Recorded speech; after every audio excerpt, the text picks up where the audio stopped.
Makna tersembunyi Alkitab menggali mutiara-mutiara kehidupan yang tersembunyi dan terpendam dalam kitab suci. Apa makna menanti-nantikan dan letih lesu secara hakiki dalam Alkitab?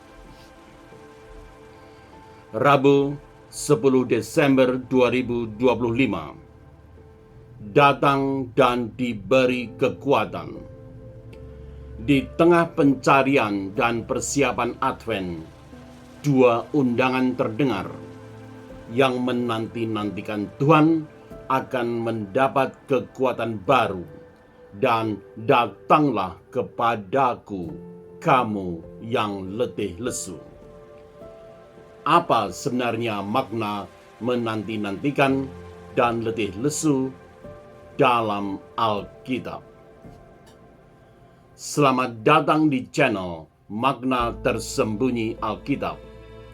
Video ini terdiri dari 5 bagian, yakni 1. Menanti-nantikan dan letih lesu sebagai kata-kata yang menyentuh dari bacaan hari ini. 2. Hubungan dengan tradisi suci. 3. Panduan praktis. 4. Kesaksian sebagai sharing pengalaman iman personal. 5. Refleksi. Baiklah, saya sampaikan satu demi satu. Pertama, menanti-nantikan dan letih lesu sebagai kata-kata yang menyentuh dari bacaan hari ini.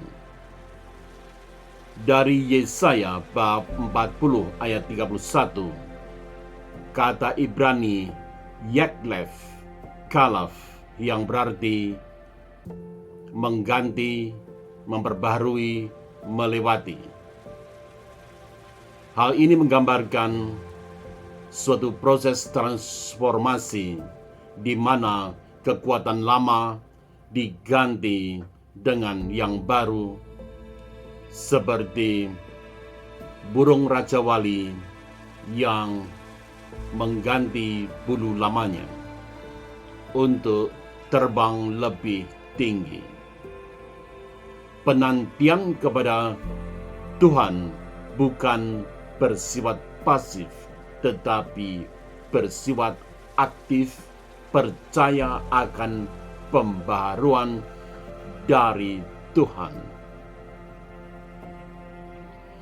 Di Matius bab 11 ayat 28, Yesus memanggil yang dirumuskan dalam bahasa Yunani kopiontes dari kata kopos yang berarti kerja keras, kelelahan, kesusahan. Hal ini bukan sekedar lelah fisik, tetapi kelelahan jiwa karena memikul beban hidup.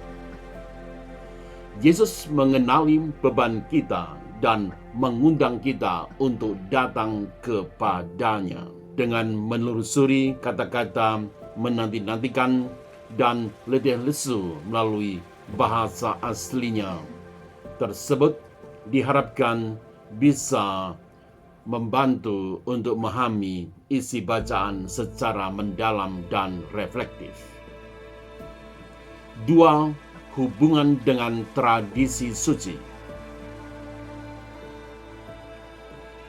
Gereja dalam kesinambungan dengan para bapa gereja dan kehidupan spiritual sepanjang abad tidak pernah membaca kedua teks tersebut, Yeklef dan kopiontes, secara terpisah, melainkan sebagai suatu kesatuan spiritual yang organik. Ketika Santo Agustinus dalam pengakuannya menulis tentang hati yang gelisah sampai beristirahat dalam Tuhan. Ia sesungguhnya sedang memadukan kedua gerakan rohani ini. Kegelisahan aktif manusia yang mencari, dalam hal ini kata Ibraninya Yeklef, dan perhentiannya dalam rahmat Kristus dengan merujuk kata Yunani kopiontes. Demikian pula dalam tradisi monastik, doa harian Opus Dei dan kerja dalam bahasa Latin laboral dipandang sebagai dua sisi yang terpisahkan dari satu kehidupan yang menantikan Tuhan sambil menyerahkan segala kelelahan kepadanya. Liturgi gereja sendiri, khususnya dalam masa Advent, secara ritual menghidupkan pola ini. Kita berjaga-jaga dan berusaha Yeklef sambil sekaligus menyanyikan Marilah Datang atau Veni, suatu seruan untuk penyerahan diri kepada Tuhan yang datang.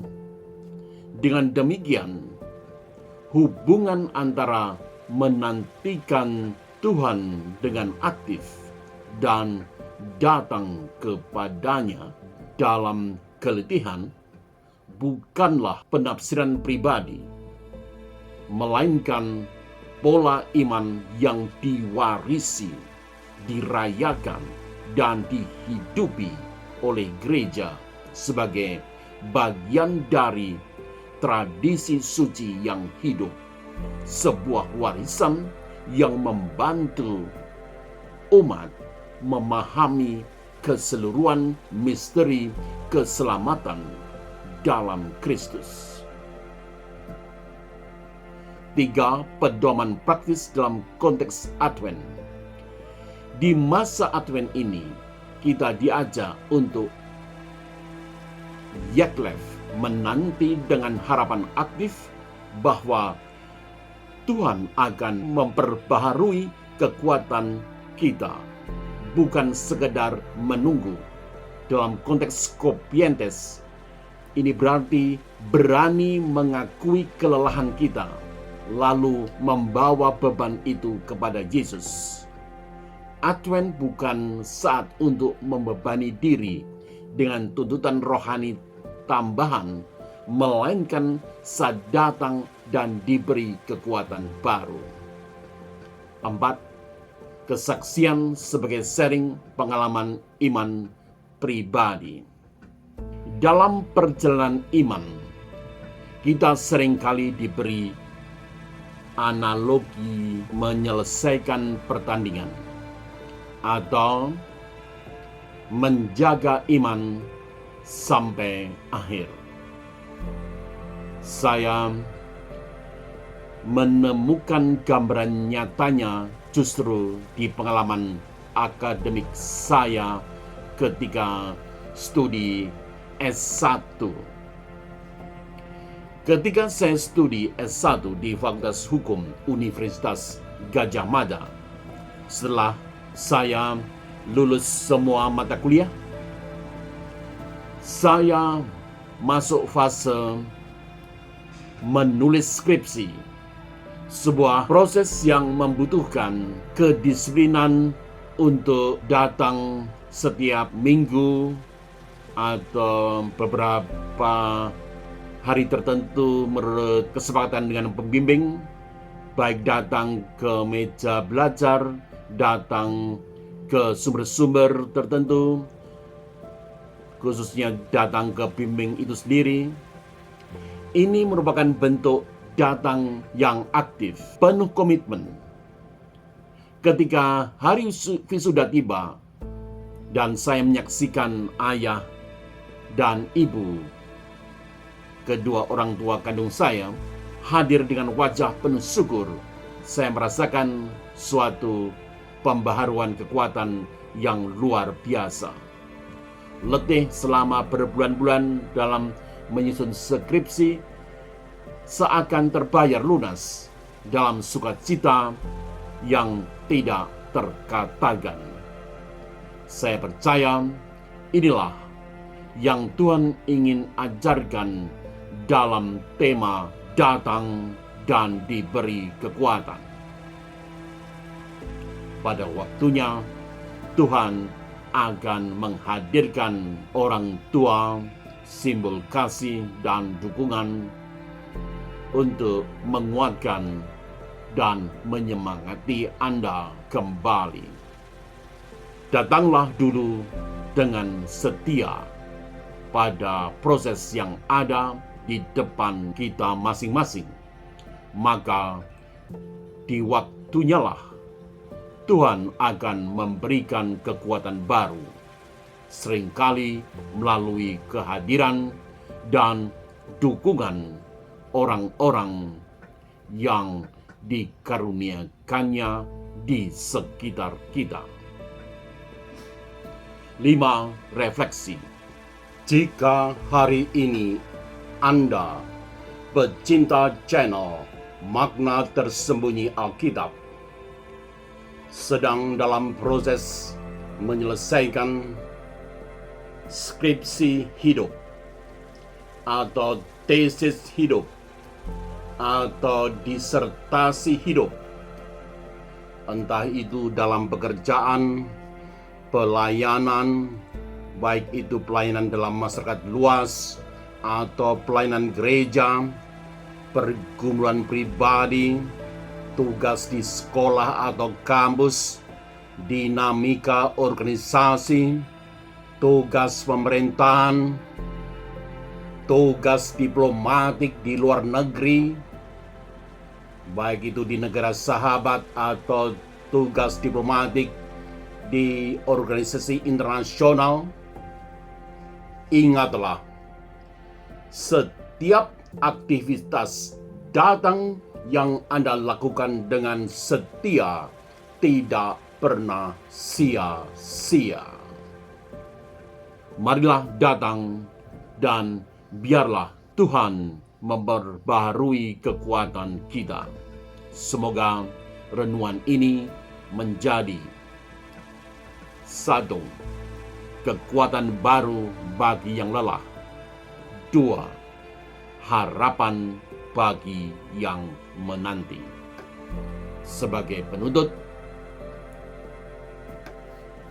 subscribe, like, dan share channel Makna Tersembunyi Alkitab untuk menemukan kekuatan baru dalam firman. Tulis komen Anda. Tuhan memberkati Anda semua. Terima kasih. Salam sehat.